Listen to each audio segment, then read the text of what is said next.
दादांचा मृतदेह हा सामान्य स्थितीमध्ये नव्हता असं डॉक्टरांनी सांगितलं असं रोहित पवार म्हणाले। अजितदादांचा मृतदेह हा जास्त फुगला होता असं रोहित पवार म्हणाले। पत्रकार परिषदेमधून रोहित पवारांकडनं यावर संशय व्यक्त करण्यात आलाय।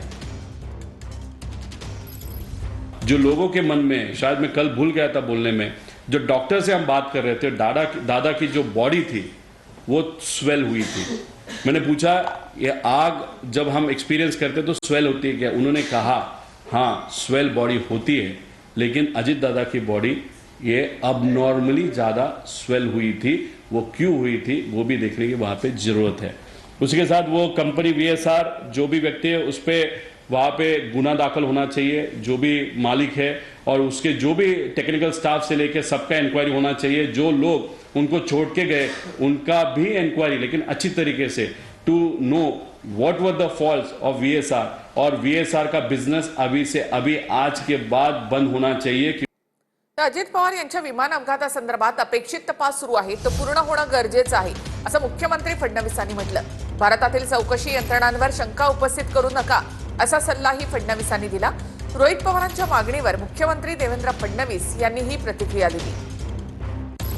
भारतातल्या चौकशी यंत्रणांवर कोणीही त्या ठिकाणी गैरविश्वास किंवा अविश्वास दाखवू नये, कारण आज भारतातल्या चौकशी एजन्सीज या आंतरराष्ट्रीय स्तराच्या आहेत। मला असं वाटतं की ठीक आहे, भावनेच्या भरात कदाचित ते असं बोलले असतील। या संदर्भात त्यांचे जर काही मुद्दे असतील तर ते त्यांनी DG सेफ्टीकडे पाठवून दिले पाहिजेत आणि त्या संदर्भात DG सेफ्टीने त्याही संदर्भातले जे काही शंका असतील त्या शंकांचं निरसन केलं पाहिजे।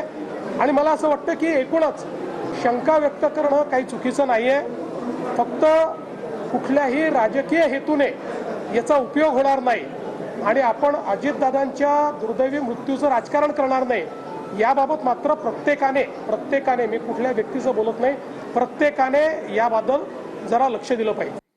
रोहित पवार केंद्रीय गृहमंत्री अमित शहांना भेटण्याची शक्यता आहे। अजितदादांच्या विमान अपघातासंदर्भात रोहित पवार शहांना भेटणार असल्याचं कळतं। पत्रकार परिषदेमध्ये विमान अपघातावरून उपस्थित केलेले प्रश्न अमित शहांसमोर मांडणार अशी देखील माहिती आहे। तर पूर्व विदर्भामधला तो नेता दादांना भेटणार होता, त्या नेत्यांना उशीर झाला का असं रोहित पवार म्हणाले। तर रोहित पवारांनी चौकशीच्या मागणीला राजकीय झालर देऊ नये असं अनिल पाटील यांनी म्हटलंय।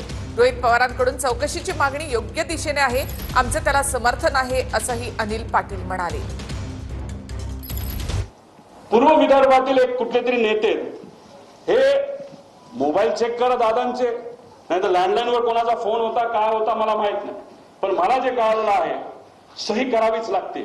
फार महत्वाची फाईल आहे आणि मग ती फाईल कुठे हे जेव्हा बघितलं गेलं ती फाईल घरी नव्हती, ती फाईल मंत्रालयाच्या कार्यालयामध्ये होती दादांच्या।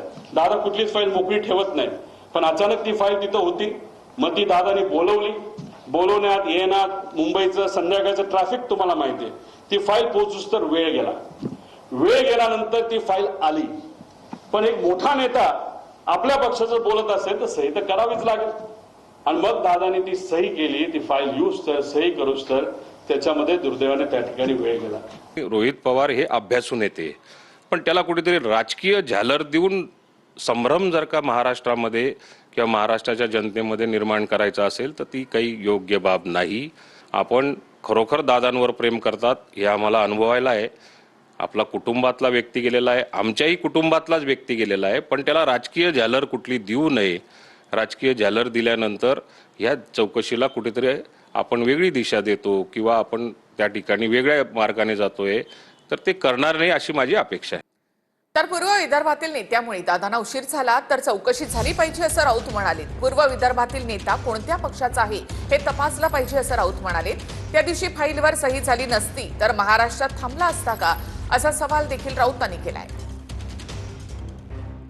तर ते नेते पूर्व विदर्भाचे अजित पवारांना मुद्दाम उशिरावून भेटले असतील आणि त्यांचं मोटारीनं जाण्याचा प्लॅन त्यांनी रद्द करायला लावला असेल तर त्या नेत्याची चौकशी व्हायला पाहिजे। तो नेता कोणत्या पक्षाचा आहे आणि अशी काय घाई होती ती फाईल घेऊन, अशी कोणती फाईल होती की त्या फाईलवर सही जर केली नसती त्या दिवशी तर महाराष्ट्र थांबला असता का? नाही, ती नक्की ती फाईल होती की अजित पवारांकडे जी भारतीय जनता पक्षाच्या भ्रष्टाचाराची फाईल होती असं अजित पवार सांगतायत, त्या फाईलचा ताबा घेण्यासाठी ते येऊन तिथे थांबले होते.